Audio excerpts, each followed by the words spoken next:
Welcome to another episode of Buzzman Videos. Buzzman is a great podcast initiative which aims to bring together inspirational stories from across the country under one united platform. I'm here today with Mr. Basanta Kumar Sahu, who has 27 years of coaching experience in finance and the accounts field. He's also a graduate in commerce and holds a master's in commerce. And he's also done his master's in philosophy, MBA, and is about to complete his PhD in commerce. He's authored more than 12 books for commerce graduation and 4 books for CA and CMA Foundation, which is published by Kalyani Publishers of New Delhi. So here we are presenting Mr. Basanta Kumar Sahu. Thank you for joining us, sir. Yes. It's a pleasure to have you. So I have to ask you, sir, when did you discover the teacher inside you? When did you discover your love for teaching? Well, when I have just completed my 10th class, when I was just 15 years old, uh, then I discovered that I can become a good teacher because I have to earn certain amount of money for my pocket expenses. Right. Okay. Of course, I belong to a middle class family, and parents wanted me that I have to earn small amount of money to meet my education expenses and pocket money. Right. So then I started on giving the private coaching to the school students. And when I started teaching to the students, I discovered one fact that there are many things which I do not know. And then I realized that if I do not know certain things, so then how can I deliver the best to my students? Right. So to deliver the best to the students, it is important that I must have to learn myself first. So I developed interest in learning the things. And then to reciprocate to the students, it was really a pleasure. And then I thought that teaching the students will be my cup of tea. So that has given me a kind of spirit, that has given me a direction that in the future I must settle down being a teacher. Okay, that's wonderful. So I have to ask you, I'm sure you have many students who have been scattered all over the world in different positions. So how do you feel when they reach out to you and tell you, what they are doing currently? How does it make you feel knowing their journey from start to finish? Well, there are students across the world now. Now there are so many students, maybe some 12 to 13,000 students I must have trained by this last 27 to 28 years. Amazing. So students are there scattered all over the country and across the globe. In particular, on Teachers' Day or in the New Year's or on my birthday, some of the students used to call me, some of the students used to send me the messages. And that gives me the moments of maximum ecstasy. That gives the highest pleasure to me because I think I'm really paid when the teacher is being remembered by the student on the certain occasions. Right. And I really find that teaching is one of the best profession. And the students, when they wish me, they get connected to me, or sometimes they text me. So I think my price is really paid then. That's wonderful. So tell us a little bit about your journey as well as an author, sir. Authoring a book most definitely requires ample amount of time, and already with your busy schedule, how do you manage to author 16 books so far? Yeah, actually, my journey of writing books started almost a square of years before. Okay, so I got an opportunity because my elder brother, he is a lecturer in political science and he has authored about more than 50 books. So I have been inspired from his writing the books. But one fine day I understood that I'm a private teacher. I'm running a coaching institute. At the end of the day, who will give me the pension at my old age? So if I keep writing certain books, and not that I would be getting the money, I would be getting the pleasure, and at the same time, the royalty which I will keep getting even at the retirement of my profession. So that would be a kind of a pension to me. Right. And moreover, writing books has always been a passion to me. And when my brother was writing the books and his books was published and he has been appreciated by people from the different quarters, from the different corners, that has given me also a boosting. And because I was in a similar teaching profession since long, and I had the well set of notes which I have been preparing for my students, Right. I thought converting my notes into the books would be requiring a leisure efforts. I can do it. It's my cup of tea. And then I have ventured into that kind of profession. And when I got one fine morning a call from Kalyani Publisher to write a couple of books, I gladly accepted it, and they found it very good, very interesting, and it was having good appreciation.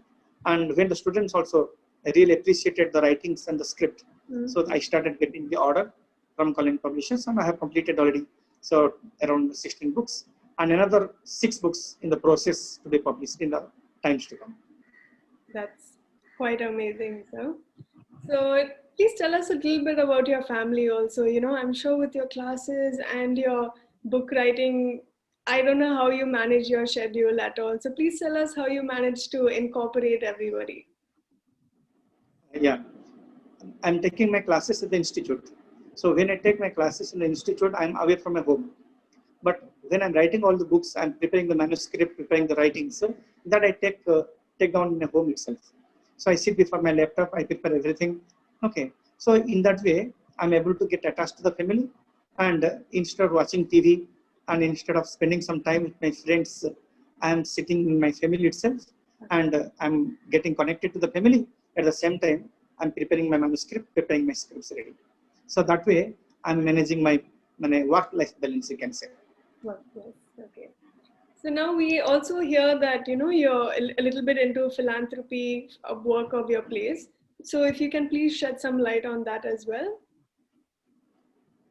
Yeah, I have been introduced by some of my well-wishers to the philanthropic activities, to the charitable activities when I was 20. Just after completing my graduation, when I have joined CA, Chartered Accountancy, then my chartered accountant, under whom I was having my practice article said, my chartered accountant asked me to join a charitable organization. It was a local club. It was a philanthropic association. So I couldn't say no because my boss is saying, I joined. Having joined that local club, and when I have noticed so many activities are there, so many charities are there, so many philanthropic activities are going on. So I was slowly inclined towards that. And I thought instead of spending my free time with the friends, it is better to utilize that time in dedicating some time and some efforts and some money towards the cause of the poor, downtrodden and needy. So that has given me a kind of a pleasure. So there was some sheer pleasure that I started getting when I started spending some time and effort and money for the causes of the poor. And slowly and gradually, I have joined some 3-4 international clubs also. And I have been elevated to the various sports. I have become president of Junior Chamber International in the times to come. I have become president in 2005. Wow. Then I have become the president of that local club. I have become the vice president of Association of Voluntary Blood Donors Odisha. I have become the member of Rotary International Rotary Club of Berhampur. I am now presently the chairman of the Rotary Club of Berhampur, taking care of all the literacy work.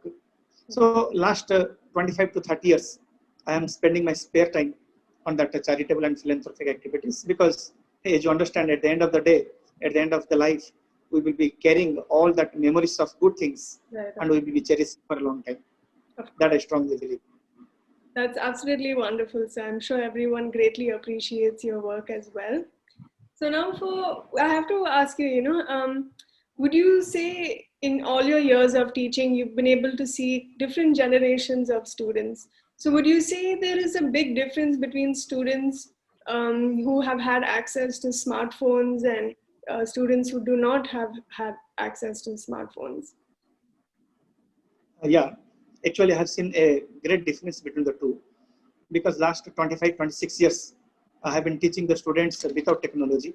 Right. Okay, but this COVID-19 has created a magic spell for all of us. It was a generation change in a way. So we have realized how important the technology is. The students are now getting adjusted, and the teachers like us are also getting adapted to this technology. Right. And the future is technology, and the future is digital. And one day or other, sooner or later, we have to shift definitely to this technology. But one thing I strongly noticed, when there was the teaching without smartphone, there was a physical classes. So there was a teacher-student bond. We used to see each other's face. So there is an interaction. We have a bondage. We love each other. We like each other. But when the smartphone has come and the teaching through online has come, maybe because of the necessity of time, no doubt the purpose is fulfilled. But the another purpose is not fulfilled. The commercial purpose is fulfilled, but the social purpose is not fulfilled.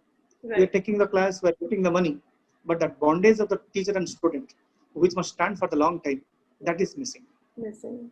And sometimes it happens the students are not able to recognize the teacher, and the teacher is not able to recognize the student.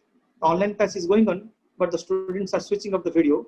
Only the video the teacher is on. So thereby, we are not able to develop our interactions. Right. The beautiful bond of teacher and student is always very, very important for the long time. That we are particularly finding it's missed when the smartphone has come and the teaching has become online. Right. Okay. But now, do you also feel that evolving technology helps teachers as well as students to cope up with the syllabus? Surely, the technology has a very good contribution for the preparation of the students. It not only helps the student, it also helps the teacher, Right. because we also upgrade our knowledge. Okay, and when we disseminate that knowledge to the student also gets better idea about it. And technology has bridged the gap between the lapses, and it is bringing us closer also. Maybe because of the smart classes that I have, okay, because of the smart phone, because of the online mode coaching, because of the YouTube videos that we have been sending to the students, it is helping the students to prepare further.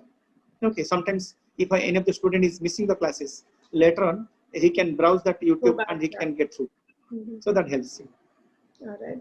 So for our final question, sir, is there anything you would like to say or pass on to any aspiring CA students or aspiring teachers maybe who would watch your video? Yeah, one thing I should say, this thing I have been always saying to my students.